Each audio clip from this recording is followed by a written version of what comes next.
everyone. Welcome to the Leader's Edge. I'm your host, Steele, where we dive into insights and principles that will supercharge your leadership and ignite personal growth. Whether you're a budding entrepreneur, a leader navigating change, or a seasoned pro, this show is for you.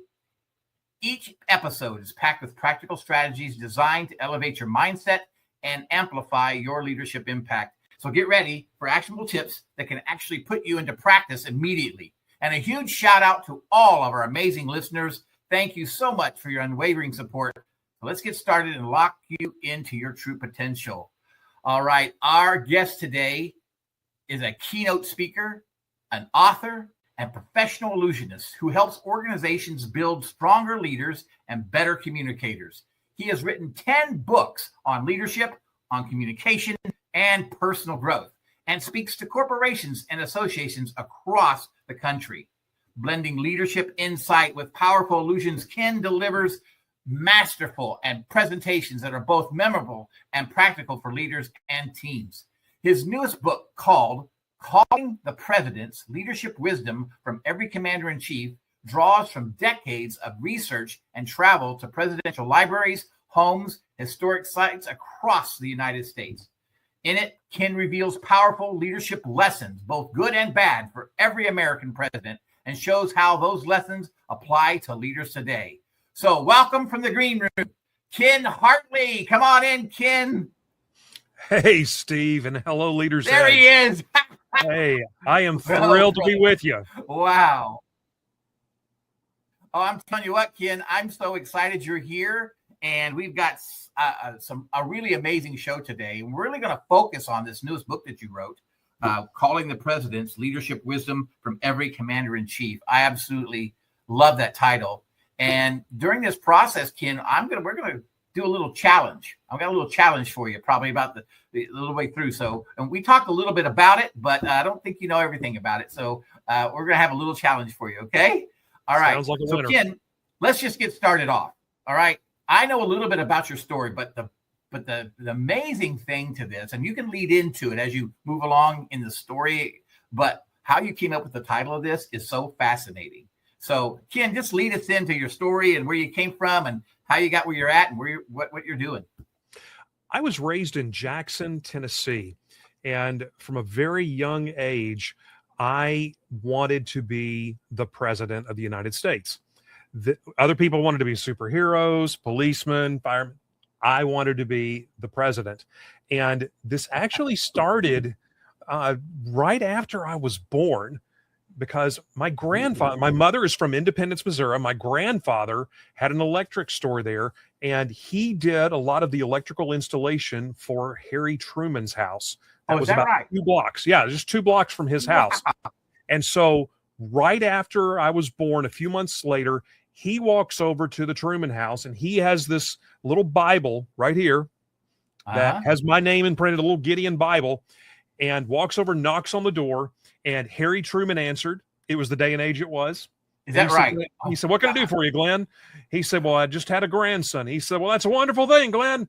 And my grandfather told me this story many times, and he handed him this Bible, and see, Harry Truman actually signed that Bible. Look at that. Look at that.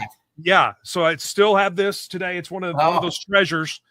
Ken, he was president at the time? No, Okay. He wasn't president at the time, but I will share this. My mother, who was a college student at the University of Missouri, went home at Christmas time, and she picked up the phone and called the Truman office, which later they built the Truman Library around where his office was. And it was about 6:30 in the morning, and Harry Truman answered the phone. And she said, "Yes, I'm a college student at Mizzou, and I wanted to know if my friend and I could come down there and meet you." He said, "Well, come on down." And so they got ready as quick as they could. By the time they were able to get there, it was about 10 minutes till 8, and the secretary was there by then. And my mom and her friend walked up and said, "We're here to see the president." This was in 1946. And the secretary went, "Oh, really?" And you heard from the other room, "It's okay, Rose, let him in." Oh my God. And so they walked in, and Harry Truman Look signed at that. And you can see the date on there, December 25th, 1946. Oh, yeah. And he was the Oh, my president God. then. Ken, you were destined for this, brother. I mean, from the beginning. And so then in 1972, I'm visiting my grandparents in Independence. And on December 26, 1972, Harry Truman passed away. So they shut down the whole town. You couldn't get out. Wow. And so dignitaries were coming in, and I actually, as a 4-year-old, attended Harry Truman's funeral and have memories of that. I can remember the casket, the flag draped casket, lying in state there in the Truman Library. I remember walking from my parents' home to the front of where the Truman House was and seeing a big stage, and there was Lyndon Johnson, there was Richard Nixon up on that stage. And so that was my exposure to it from an early age. So my interest was always there. Wow. That is crazy. That is crazy. I mean, I don't know very many people that kind of thing has happened. That's why I say you're destined for this. You had to be destined for this. Well, and then I mentioned Jackson, and in Jackson, I was infamous for this one event because I wrote to the president, and he actually wrote me back. And I got a letter, and I was in the paper, a little kid holding this letter. And Truman? No, this was Gerald Ford was president. Gerald Ford. Okay. And he would go on to write me back 2 other times. And the last 2 letters, he actually signed Jerry Ford, which was very, informal, which I thought was really cool. But when I was 9 years old, Jimmy Carter was the president. And I thought, I've written, why don't I try calling? So why is that a thing? And I'll just give you a hint in the book. Like on the phone, calling on the like pick up the phone and call the president. Let me see if you're 9 years old and you're thinking, I'm going to pick up the phone and I'm going to call the president. So I had to find what the number was. Yeah. It's 202-456-1414. I still remember it to this day. Is that the same number still today? That is the phone number for the White House today. Wow. And so I tried calling him. Didn't get him. I tried calling him again. So why do I mention this? All happened in the course of about 2 weeks, because when your parents get a phone call from your elementary school wanting to know why there are long distance charges to the White House, not a great day. When your church calls and goes, we have some long distance charges to the White House, bad day. And then when Dad finally got his bill from my house, 9-year-old couldn't sit down for a while. Oh my. For a long time after that, I was like, oh, you're the one who tried to call the president. Oh yeah, this is the one. This is the kid that tried to do that. And so, yes, I tried to call the presidents, but for years, and it was funny because I'm over 50 now. When I went back to Jackson, my sister still lives there. When I went back to Jackson, I guess about 3 years ago, somebody brought it up to me. I'm over 50. And they still bring it up, which is a JFK saying that success has 1,000 orphans, but failure it has many children. So people tend to remember your failures far long after they'll remember any successes that you have, because nobody remembered me getting a letter from the president. They just remembered me trying to call him. But I guess the funny part of it was, for me, was I wanted to know why. Why did I call the president? And I finally came to the conclusion that if the president said something to me, it would be incredibly important, earth-shattering, life-changing. Yeah. And this started the journey for me of wanting to know, what would they have said to me? Because obviously the majority of them have passed away. What would they have said? Right. So I started learning about them. I started reading history books, but ultimately, the ultimate was to go to where they were. And somehow, when you're there, now I'm not speaking metaphysically or anything, but somehow you just hear their voices a little clearer when you're where they are. So I've been at Sagamore Hill in Oyster Bay, New York, to the house of Theodore Roosevelt. And you see videos of him on that same front porch where I'm standing, beating these railings and thundering his message. You're connected a little bit more. Oh, I can see go to those places. Yeah, absolutely. And then that energy still rolls out there. That energy still rolls out there. And I get chills right now as I say this. Pardon me. As I say this, you stand in Independence Hall in Philadelphia, and see the chair there. The chair is there, the Rising Sun chair where George Washington actually sat. And no, John Adams was right here. James Madison was here. Thomas Jefferson was sitting over here. These men absolutely shaped a country, and to be right where they are, yeah, they're dead, but they're still speaking. Right. They're still, their speeches are still there. Their writings, that the letters that they wrote, all of those things are still there. And that is what started this. And it all came down to one question. I'm an extremely curious person, always have been. You mentioned the illusions. That's how I got into it. I just wanted to know, how does it work? And it just took hold, and I began doing them. But for the presidents, I wanted to know, why is it that when I say Washington, Jefferson, Roosevelt, everybody goes, oh yeah, Lincoln, I know who these people. Oh yeah, I know them. But if I say Harrison, Pierce, Buchanan, who? Nobody knows who these people are. But they held the same exact position. At one point, the American people thought enough of those men to elect them to the highest office in America, and today they are completely forgotten. Why are some leaders remembered and others completely forgotten? And that's what's answered in this course.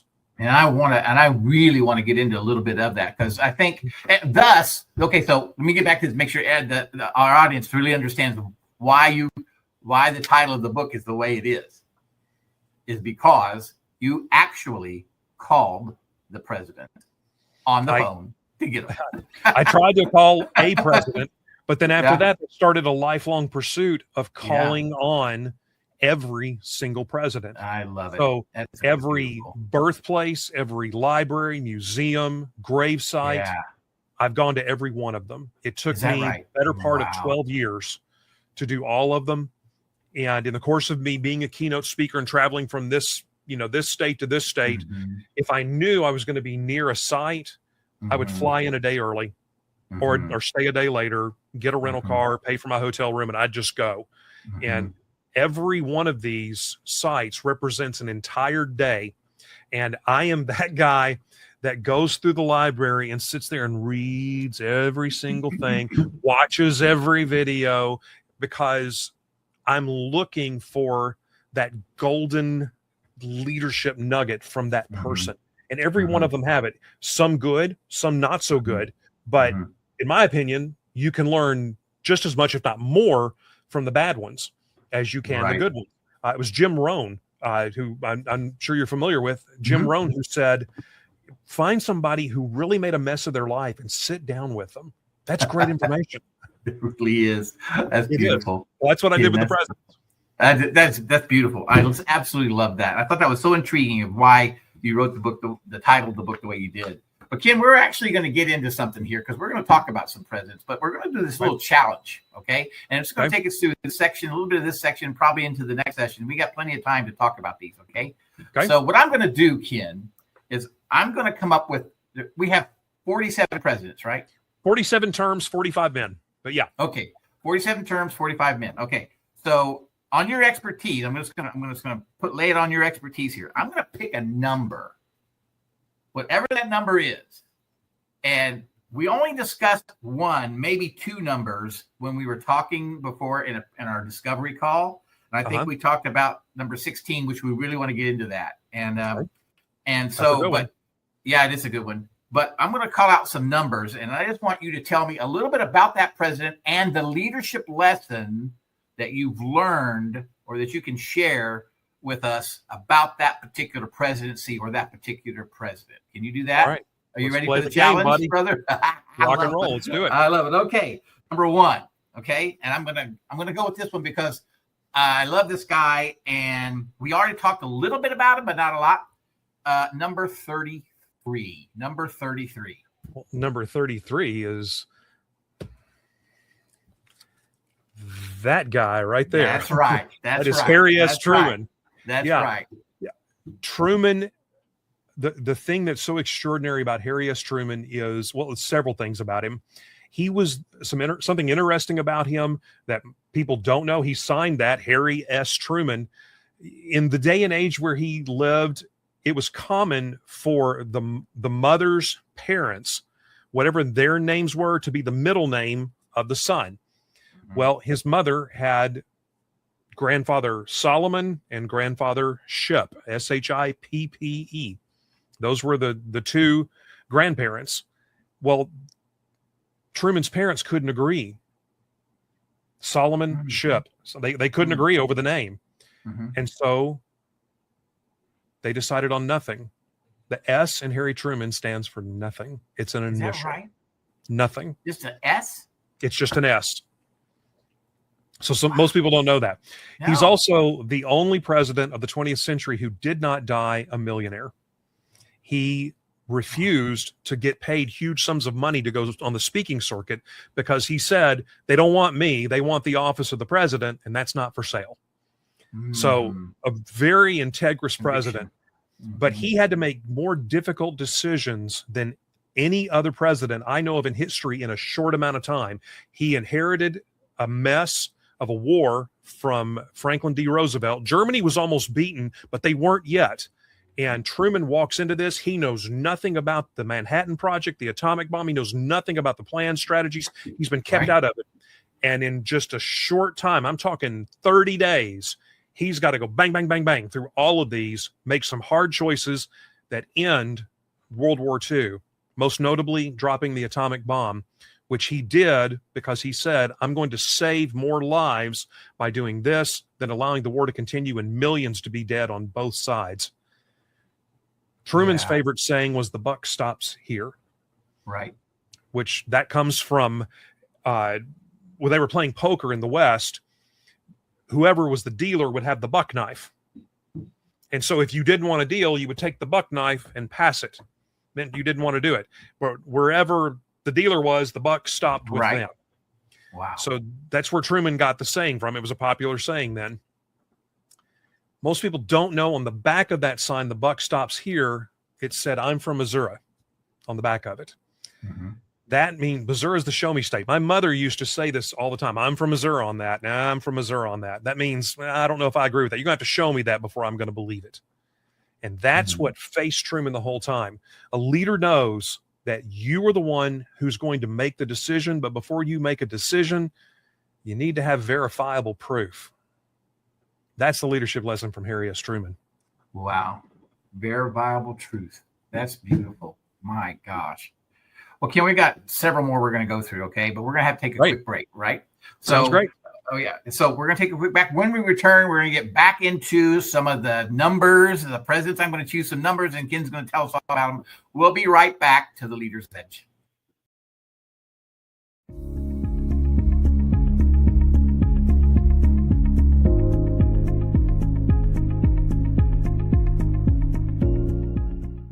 Hi, I'm Steve Steele, and I am a speaker, coach, and facilitator for the John Maxwell Leadership. And what I'm going to present to you today is the 5 focal foundations of communication.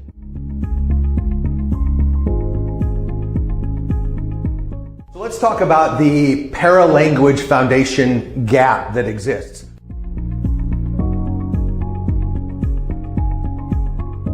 You're going to be involved in helping to identify the tools that you want to use or need to use in your business.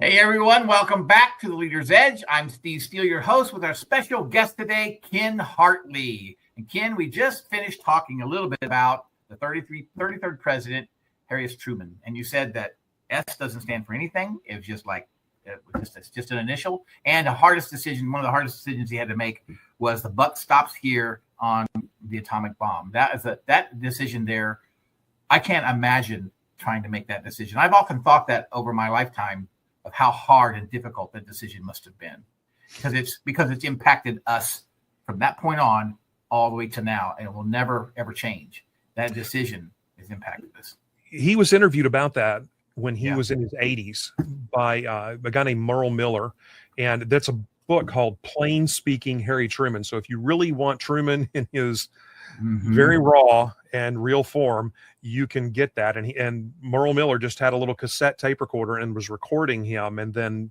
transcribed a lot of it. But he was asked, do you ever have any doubts about that? And he replied, not for a minute. He said there were 2 reasons why. He said, Number one, in war, people die. And I was determined if someone's going to die, it was going to be the enemy and not our boys. And number two, he said, when I talked to the advisors, I calculated the cost of life of invading Japan, and it would have cost more than 1 million lives on both sides. So it was just a no-brainer. Was he convinced if he invaded Japan that was the only way we were going to win the war before he knew about the atomic bomb? He knew Japan and their culture of honor, and you had the kamikaze pilots, all of this they would die for it. Yeah, he knew he had to break their resolve, and that's what it was for. And another little side note, it is in a letter that FDR wrote to his son James in 1945. Where he was worried about Japan. He knew Germany was winding down, but he was telling his dad, going to Japan, I just am concerned about it. And his dad told him then, we have something here. I can't talk about it, but we will never invade Japan. So Truman merely continued the decision that Roosevelt was going to make anyway. Wow. That's powerful. So some people question, would FDR have done it? And the answer is a resounding yes. And there's verifiable proof of that. And Truman knew that. Truman knew that. No, he didn't know it. He did not know that until later years. Because again, FDR had little to no contact with Truman. FDR bit of a big ego there, and he just wanted to leave Truman outside. The only reason that Harry Truman was even vice president was because Henry Wallace at that time was considered to be too liberal of a candidate. And FDR was known for the social programs and liberals, so he wanted to bring in a Missouri, somewhat conservative guy to balance out the ticket and pull votes from the South. That was the whole idea of it. Wow. And so no one ever dreamed that Harry Truman would become the president. He was called ignorant, uneducated. He only had an 8th grade education. However, only an 8th grade education. He never finished school, but the man read. Voracious reader. He would read biographies of famous men. He would read the Bible through every year, cover to cover. And that ended up becoming another one of his most controversial decisions when all of his advisors, including George C. Marshall, who Truman called the greatest American he's ever known, looked at him, and Israel was about to become a nation. And they were forming all of that. And George C. Marshall said, don't you touch this. Don't you recognize them. It'll be a huge mistake. If you do this, I will personally vote against you in the next election. And what most people don't know is in the 1920s, after he returned from World War I, his best friend was a guy named Eddie Jacobson. And they ran a haberdashery store in downtown Independence. It's men's clothing, in Kansas City, rather. It was a men's clothing store. And it went under, but they remained friends. Eddie Jacobson was Jewish. And so Jacobson called up Truman in 1948 and said, I'd like to come by your office. And he said, now, Eddie, you can come by my office, but if you want to talk about this Middle East business, I'm going to throw you out. Don't you come mention it to me, as only Truman could do. And Jacobson showed up at the White House. Truman walked in, and there was Eddie Jacobson, his friend, with tears coming down his face. And he said some bad words, and he said, Eddie, I told you, I can't stand to see you cry. Why are you doing this to me? And Jacobson looked at him and said, Mr. President, didn't call him Harry, said, Mr. President, I feel like this is the pivotal moment of why you're in this office. Now think all the decisions he'd already made. He said, this is the pivotal moment. Israel was recognized as a nation less than 30 minutes after they took power.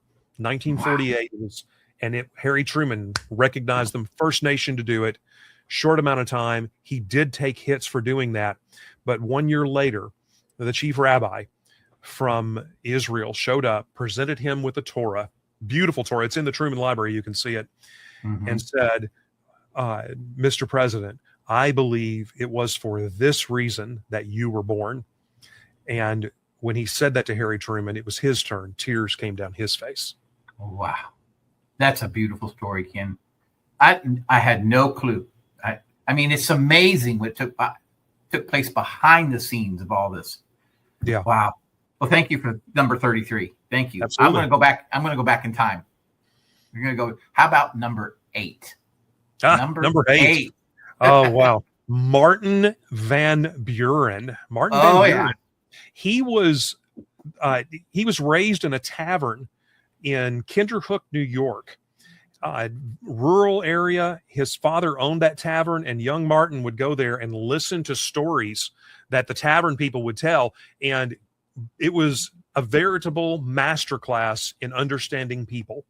He knew how people communicated, how they got along. He listened to stories. He learned the power of stories, how they influence. And so he learned that from a young age, but he was also a brilliant strategist. And so you fast forward into the 1830s, and you've got John Quincy Adams running to be the president of the United States against Andrew Jackson, among others. And Henry Clay is another candidate there. Well, nobody knows for sure what happened, but Henry Clay and John Quincy Adams had a little meeting because the election was locked up. It went to the House of Representatives, and all we know is afterwards, suddenly all of Henry Clay's supporters were supporting John Quincy Adams, and Henry Clay miraculously became the Secretary of State. Wow. And Jackson was left out. Jackson was furious. He had a terrible temper. He said, politics doesn't work. And at that point, Martin Van Buren, who had achieved great success in New York, approached him and said, look, you were the hero, the war hero, the Battle of New Orleans, the War of 1812. You're the war hero. You be the face. Let me do everything behind the scenes, which he did. That is how we got Andrew Jackson as a president, because of the strategy. Now, when Jackson tried to run for office, they looked at him and said, you, sir, are a complete jackass. He took that as a compliment. So much so that when he and Martin Van Buren said, forget all this politics stuff, we're going to form our own party. We're going to call it the Democratic Party, and that's going to be our mascot. You're kidding. And it still is today. That's the donkey. That's where you get it from.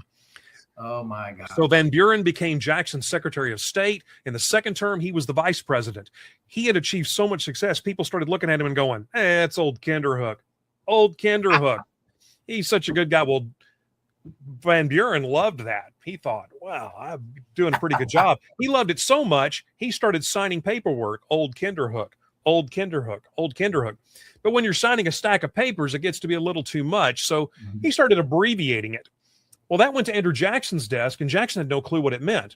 Now, another thing about Van Buren, he's the only president whose first language was not English. It was actually Dutch.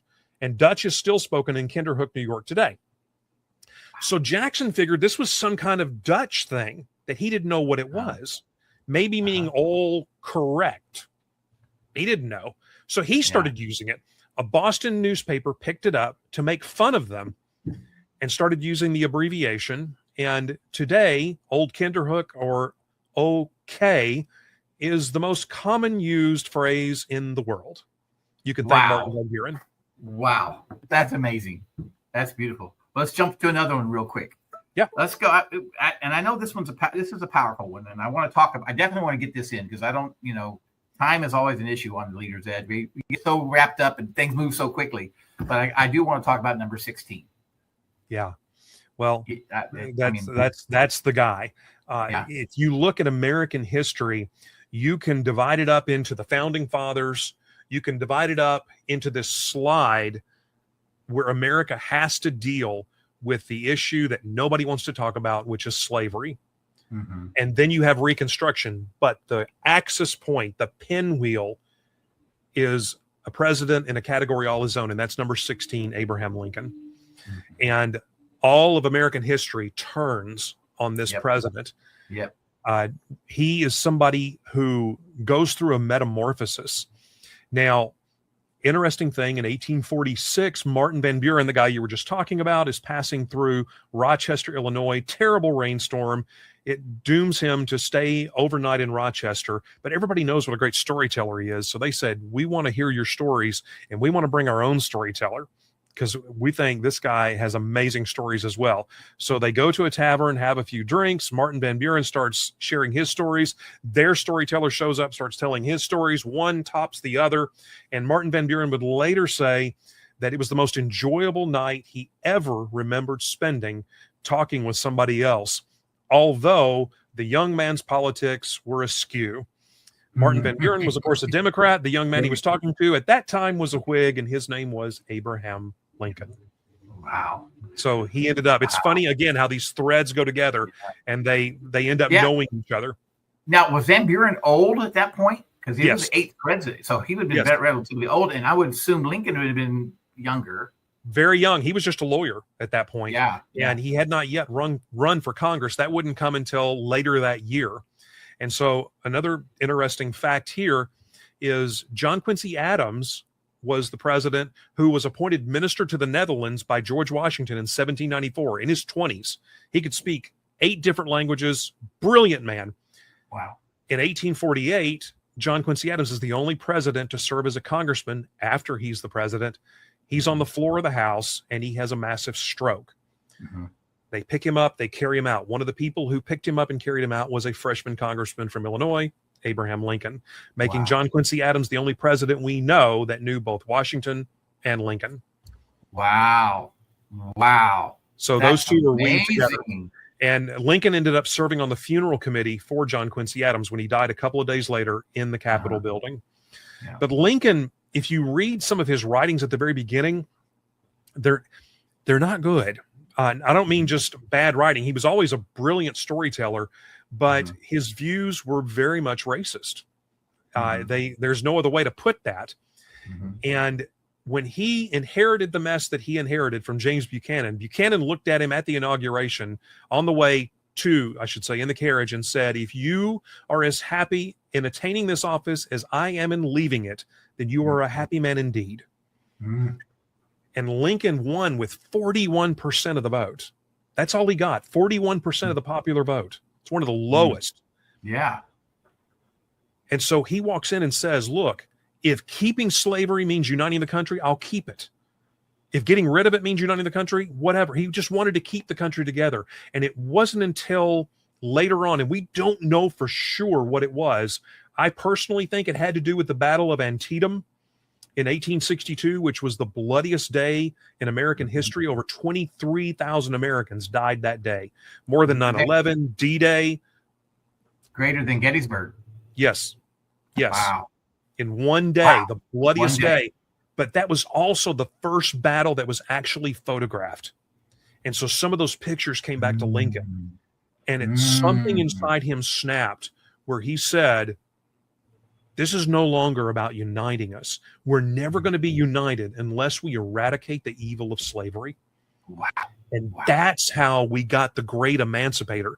And Lincoln's leadership strength was that he constantly surrounded himself with people who weren't like him, who didn't think like him, agree with him. He pulled political opponents in who had criticized him openly, had run against him for office. Come to my cabinet. And he would sit there while they had conversations and just listen, because he was getting unique perspectives. But the leadership strength of this man is not only did he listen to opposing sides, he questioned his own beliefs. So much so that he went, maybe I was wrong. And he morphed into something else. And a leader that knows everything can never grow. They'll never influence, and they can never lead. And we know from John Maxwell, leadership is influence. That's right. Absolutely. But you can't build influence if you're not growing. That's right. That's right. Lincoln also probably had some of the most adversarial situations take place in his life. Adversary set him, he lost family members. I think he lost his son, 2 of them or something like that. He had 3 sons, and 2 of them died. One of them while he was president. Okay. Yeah. And then, so talk a few of his struggles while he was going through this whole crazy thing of the Civil War and all the pressures and stress that had. Plus, he had family stressors as well. He did. Mary, his wife, was extremely vocal.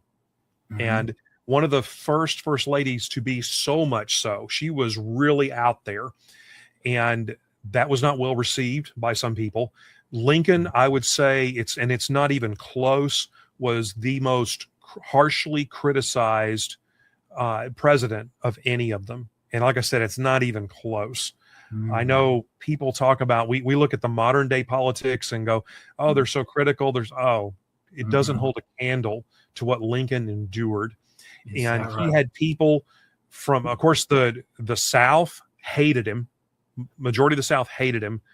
But then there were people in the North, too, that did. For instance, you have a Franklin Pierce, who was the 14th president, openly critical of him. Millard Fillmore, 13th president, openly critical. James Buchanan openly supported slavery. He's from Pennsylvania, a Northerner. They were known as dough faces. That was the derogatory name for somebody in the North who supported slavery. And so he was getting criticized from all sides constantly, but he kept going back to what he thought was the right thing to do. And there's a book. Matter of fact, I'm going to grab it. 1 second. It's right here. It's this book. It's called Reminiscences of Abraham Lincoln. This was written. This is an original copy, by the way. It took me a long time to get this. It was published in 1885, so about 20 years after Lincoln died. And this is firsthand accounts of people who were in the room with Lincoln. But this particular entry from John Alley, the congressman from Massachusetts, he's in there, and they're talking about, at this point, Lincoln is committed to get the 13th Amendment passed. Now, the original 13th Amendment tried to be passed by James Buchanan, was going to make slavery legal in all the states. It was defeated. So the 13th Amendment we know today was proposed by Lincoln, but when it came to a vote, they were counting the votes and they were 2 votes short. Wow. 2 votes. 2 votes short. So here's what it says here. And John Alley's in this room. He says, Mr. Lincoln said those votes must be procured. 2 members of the House were sent for, and Mr. Lincoln said those 2 votes must be procured. When asked how, he remarked, I am the President of the United States, clothed with great power. The abolition of slavery by constitutional provision, now listen to this, settles the fate for all coming time, not only of the millions now in bondage, but of the unborn millions to come. Wow. A measure of such importance that these 2 votes must be procured. I leave it to you how it shall be done, but remember, I am the President of the United States, clothed with immense power, and I expect you to procure these votes. That is command, man. That is command. Wow. Really. Amazing. So that was his resolve, and he did get the votes. He did get the 13th Amendment passed. He did end up finding the right general, which was a whole nother process. He had the wrong men in leadership, and there's a ton of leadership lessons which are in the book about this particular aspect of, leaders find the right person, but if they know if they have the wrong person, they change the seats. Absolutely. And he was constantly doing it. And he ended up finding his general. People thought it was McClellan, Sherman. No, his general was a guy named Ulysses S. Grant. And he had won these startling victories in Tennessee, then all the way down into deep Mississippi, into Vicksburg. And Lincoln said, that's my man. Till the end of the war, that's my man right there. Wow. And made him commander over all of the Union Army. And after Grant became commander of the Union Army, Robert E. Lee did not win one more battle. Right. Wow. Wow. This is crazy. I mean, I'm fascinated by all of this stuff, but we're going to have to take another break, Ken. So when we get back, we're going to talk about one of my favorite presidents, number 35. Okay. Sounds great. Number 35. He's a good one. So, yeah, absolutely. So we'll be right back to the Leader's Edge.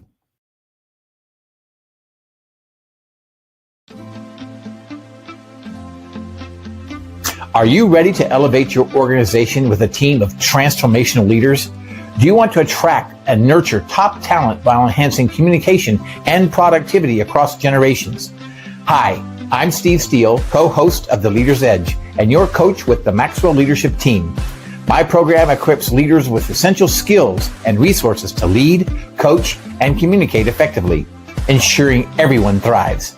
With tailored insights and proven strategies, I'm here to help your entire organization succeed.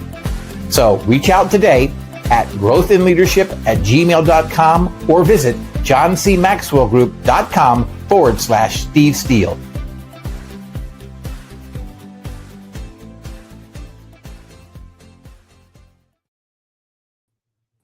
Hey, everyone. Welcome back to the Leader's Edge.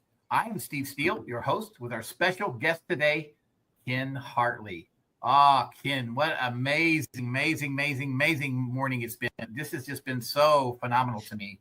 I just enjoyed it so much. And we just finished talking up a little bit about number 16, Abraham Lincoln. But I do want to touch on one more thing about Lincoln before we jump into 35. Okay. Of course, we all know that Lincoln was assassinated in Ford's Theater. What did that actually do to the country when that happened? Well, there was so much going on that night of April 14th, 1865. While most people know, okay, Lincoln was killed by John Wilkes Booth, they don't know that George Atzerodt was there in a bar on the way to the Kirkland House to kill Andrew Johnson as well.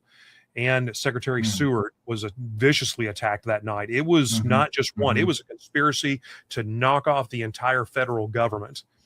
And it was seen as revenge. Another thing most people don't know is if you can you can look on YouTube, it's actually in the course that I have as well, at Lincoln's inauguration on March the 4th, 1865, you see him there speaking. But if you look up over his shoulder on the Capitol steps right up here is John Wilkes Booth.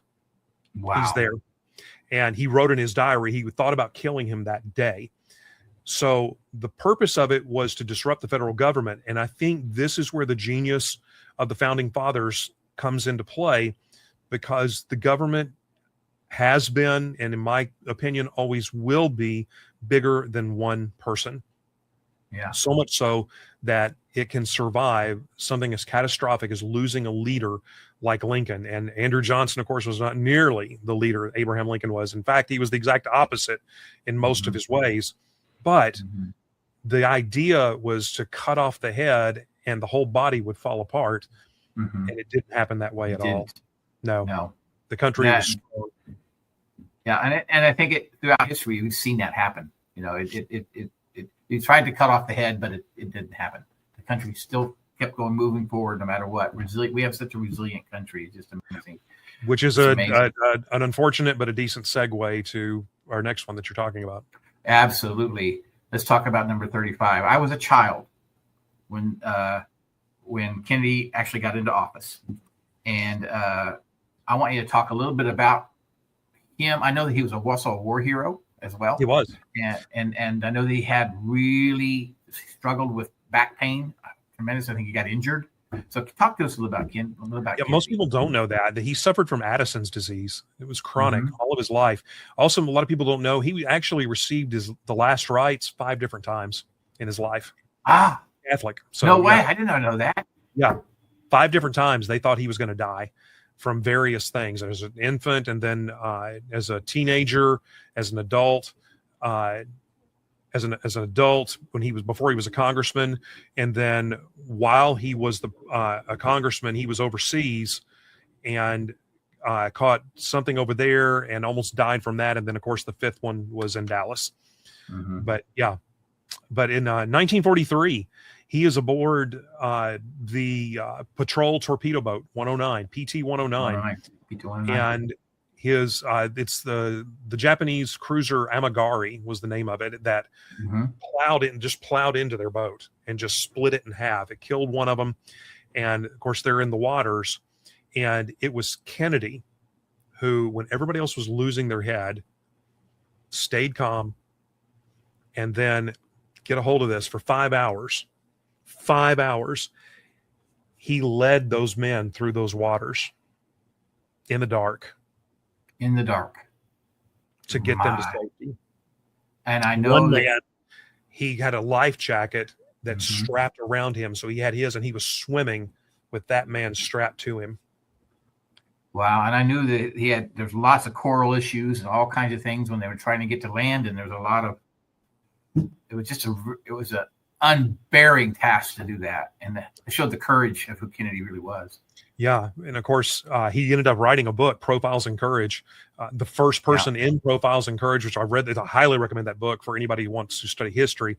But the first chapter of his book is another Massachusetts guy, John Quincy Adams. That's the first one that he wrote about. He would get the Pulitzer Prize for that book. But the thing with Kennedy is he would keep his head cool during times of great crisis, which is so necessary for a leader. When everybody else is losing their mind, a leader keeps theirs. A leader says, now let's just be calm. Let's just think about this. Mm-hmm. One of the things to think about, a good example of this was, somebody that I know you and I both know hold near and dear to our heart, Dr. John C. Maxwell, mm-hmm. who, when COVID hit, he did a series of teachings in a studio that just brought such calm and clarity in the middle of uncertainty. Well, this is the leadership strength that we see in Kennedy, and this is going to show up later at one of the most critical times in history, which is the Bay of Pigs. Bay of Pigs. Yeah. Nobody knows what's happening at this point, and you've got one set of people. There's all these nuclear, if you don't know it, long story, very short, Russia via Cuba parked a bunch of nuclear weapons 90 miles off the coast of Florida. Right. With their finger on the button saying we can fire this anytime they want to. And Cuba already had a bad taste in their mouth because of the Bay of Pigs invasion, which there was just so many things that went wrong there. It gave Kennedy a black eye coming into office. Mm-hmm. And now you've got these missiles parked and everybody is saying, strike Cuba, strike them, blow them up, knock them out. We can deal with the fallout. Kennedy puts a battleship out there as a blockade to keep Russia from bringing more to Cuba. And he calls a bluff. Yeah. Huge bluff. And everybody's going, it's October 14th when they photographed those missile silos down there. And they're urging Kennedy to attack. And unbeknownst, he sent his brother, Robert F. Kennedy, to speak to the representative from Russia. Mm-hmm. And they come back and they strike a deal that Russia will remove the missiles from Cuba. And it wasn't officially announced, but it is the case that America would remove their missiles from Turkey. And that was the balance. Because of that, they found a diplomatic solution. So when all of them were just yelling, screaming, and the way they described that room was almost chaotic, Kennedy just sat there. This is the same man who had a calm head in World War II, and he still had it here. And that literally saved us from a nuclear holocaust. Oh, it's crazy. That's crazy. Well, we don't... We're going to run out of time here. I could talk all day about this, Ken, but I do know that we have Kennedy was fascinating to me as a little boy. I grew up with him as president and then witnessed his assassination as a boy. And it was just, it still plays on me today. I know it devastated the country and it was very, very difficult. And it's still alive today. We still talk about it all. I live here in Dallas, and every time people come see me, they want to go up to Dallas, and it's just, it's a lot of crazy stuff. But I did the warehouse. I toured the whole thing. Yeah, me too. I read all of that, and it's fascinating to look at, to walk around the grassy knoll, to kind of get a feel of the geography that's there. And this was 2 years ago. There was a poll done, and to this day, 68% of Americans still don't believe the Warren Commission report. Oh yeah, I have to be very honest. I'm not sure I do, but it's just me. That's just me. Yeah. But anyways, I don't. But and I remember going out there and actually standing on the X marks the spot there on the road and looking up at the sixth floor and going, my God, I as a child I saw this, So it's like crazy. Well, now as a side note, something interesting about Kennedy. A side note. Yeah. Right before they did the blockade and they said that they're going to ban all Cuban imports. Yeah. Right before that, JFK had 1,200 Cuban cigars sent to the White House. True. Oh, really? Wow. Sure Crazy. Well, Ken, we've talked a few times about your book and all, and we've actually got a teaching module to it today. We're going to view that. And so I want to have our producer cue it up and set it off. And after we get done watching, it's about 2 minutes long. Let's talk about it a little bit. Okay. Go ahead. If I said the names to you, Theodore Roosevelt, Abraham Lincoln, George Washington, chances are you go, oh yeah, I know exactly who they are. But what if I said the names Chester Arthur, Franklin Pierce, Martin Van Buren? Who? Hi, my name is Ken Hartley, and I'm a keynote speaker, leadership expert, and the author of Calling the Presidents. I help people build belief in themselves because what derails leaders more than anything else is not what they know about leadership, communication, or personal growth, but what they believe about it. My interest in presidents started very early. Where other kids wanted to be police officers, firemen, superheroes, I wanted to be the president. So much so that I actually wrote to the president and then thought, why stop there? I actually tried to call the president. What would they say? What would their advice be for me? To this day, I've never carried on a conversation with the president, never talked on the phone, never spoken personally. However, even though most of these presidents have passed away, they're very much still speaking. In this course, you're going to get deeper insights into leadership, information you won't find just by reading the book. Every single one of these presidents held the highest office in the United States. Why is it that some are remembered in perpetuity while others are completely forgotten? That's the question that I answer here. We have to realize there is something to learn from each and every president. Sometimes there's just as much to learn from the ones we don't care for as there is from the ones we really adore. When I go through their letters, their speeches, their libraries, their homes, their museums, their grave sites, and I've been to every single one, history is screaming at us. The only question is, are we listening? I'm Ken Hartley, and welcome to Calling the Presidents.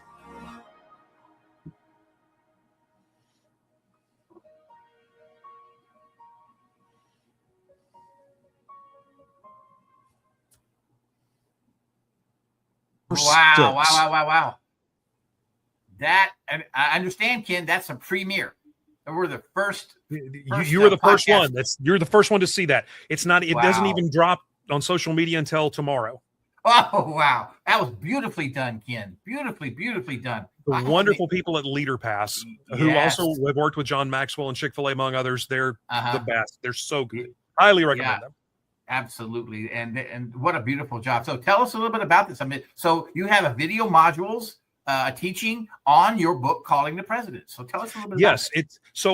The book is a standalone. You get the book, you have a ton of things. But when I originally wrote this book, Steve, it was 500 pages. Okay. So it was a book that I remember you showed me the transcript to it. It's like this thick. It's a Los Angeles phone book. Nobody would read this thing. And so I had to truncate it, but there were extra interesting facts. There are extra leadership lessons for each one of those. And so the material in the course is not a rehash of the book. It's actually 95% new, not in the book. And then it comes with downloadable workbooks, and it is specifically focused on leadership. For each one of them, I dive into a leadership strength and then give you something to think about in your own leadership journey. So wow, absolutely beautiful. Wow, Ken, it's amazing. I mean, and I recommend everybody get this. I mean, get the book. I'm going to go out and purchase. But where can you get the book at, Ken? Where can you get the book at? You can get it at callingthepresidents.com. Callingthepresidents.com, or you can go to my website, kenhartley.com, and there'll be a little thing scrolling at the top to get the book there. Click there. Either way, you can get that. And then for those that do go get the course, it also has a free preview. So if you want to view some of the modules yourself, right, I think it gives you a preview of 4 of them. And Lincoln is one of the ones. However, I will tell you, Lincoln actually has 5 videos all to himself. Is that right? I can't wait. Beautiful. Ken, thank you so much for today. What an amazing journey we had today. Ken, I got to have you back, okay? I just want to get love it. We're going to talk. We're going to get back because we got more presidents to talk about. I mean, I have so many questions now. So we're going to get you back. Just amazing. So thank you so much for being here on the Leader's Edge. I want to take in next week on the Leader's Edge features Michael Humphrey. Now, Michael is a leadership coach, a U.S. Marine Corps warrant officer with over 20 years of experience. He specializes in helping leaders navigate transition and improve team performance. And just as a reminder, you can find the Leader's Edge on Apple Music, Spotify, YouTube, or wherever you listen to your favorite podcasts. If you find value in these conversations, hit the subscribe button and follow and stay connected. I want to thank all of you, all of our listeners, our amazing friends, because without you, the Leader's Edge would not be possible. I'm so grateful to have you here and so excited to connect with you next. So bye, everyone. See you later.